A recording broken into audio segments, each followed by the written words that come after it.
So Obama tweeted this today, right? I see a lot of crestfallen DBFZ heads. I just want to put this out there since I think for a lot of you, this was either your first fighting game or first you took seriously.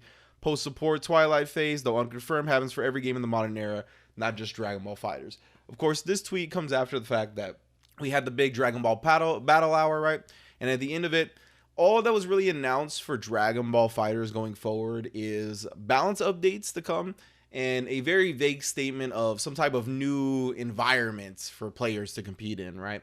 So this kind of led to a lot of Dragon Ball Fighters players being pretty down bad, to be honest with you. A lot of them are like, where's the rollback? There's no DLC announcements. They're not talking about how they're going to do a tour or if there's going to be any support for the competitive scene going forward in 2021.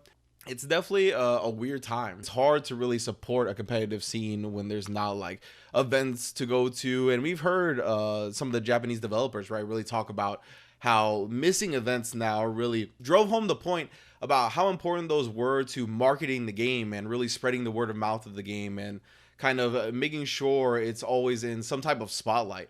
And without those events, the fighting games have lost a lot of momentum, right? We don't hear much about Uniclair right now or Grand Blue. There's a lot of games that have just kind of fallen by the wayside.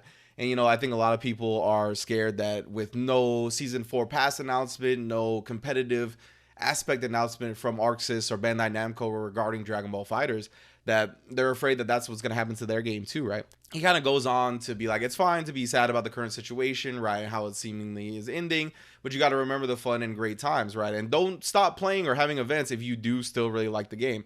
But if you do want to move on, it's okay, right? You could say you had a good run, acknowledge that you had fun with the game, appreciate it, and then play something else, right?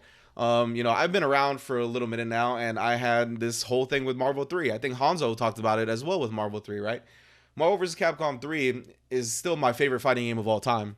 And it really was the thing that kind of made me fall in love with the FGC and fighting games and everything, But when that game's time was up, And I didn't really try to hold on, you know what I mean? I haven't played Marvel vs. Capcom 3 seriously in years, you know what I mean? I'm nowhere near as good as I was, which makes me sad, but it's okay because I'm good in other fighting games, you know what I mean?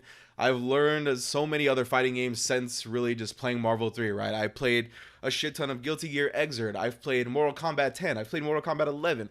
I've played the 2 Injustice games. I've played Tekken 7. I've played Street Fighter 5.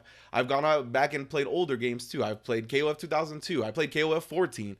Right? I'm playing fucking Dragon Ball Fighters. I'm playing all these different games, right? I played Uniclair. I played Eunice. There's a really like so many great fighting games out there that if it is your first time playing a fighting game seriously and you're sad to see where Dragon Ball Fighters is going to be headed, which is, not actively supported anymore, maybe we'll see, I mean, it still sounds like there's going to be balance changes and there will still be things to address as the game goes along, but if your time's done with it and you want to explore other avenues, feel okay about that and feel good that you had a lot of fun with Dragon Ball Fighters and that it introduced you to this amazing community in the first place, you know what I mean? But you shouldn't limit yourself and you shouldn't be too down bad about the future of Dragon Ball Fighters because there's going to be more fighting games and more fighting games that you'll fall in love with because I fell in love with Xrd. I mean, like I said, Marvel vs. Capcom 3 is my favorite fighting game of all time.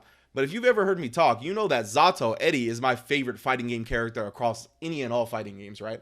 So even with that, even with my love for Marvel vs. Capcom 3, I still found the character I love the most and a bunch of other games I love after kind of being done with the game and exploring in the genre. So Obama has definitely spin facts as he usually does. So don't feel too bad. And again, if you still love Dragon Ball like I do, because I still think Dragon Ball Fighters is a dope ass game, and I still want to analyze it, and I still want to play it, and I still want to commentate it, then still be a part of the events for it. Because especially in this day and age, no fighting game is ever really gone or dead or anything like that. You know what I mean? People are more connected than they ever have been, and it's way easier to run events and get together with people that are like-minded regarding your game. So you might see a lot of hate, but there's a lot of love, trust me. And there's always going to be people holding Dragon Ball down, and there's always going to be people holding down your favorite game. So explore, but don't worry, Dragon Ball Fighters will always be there for you.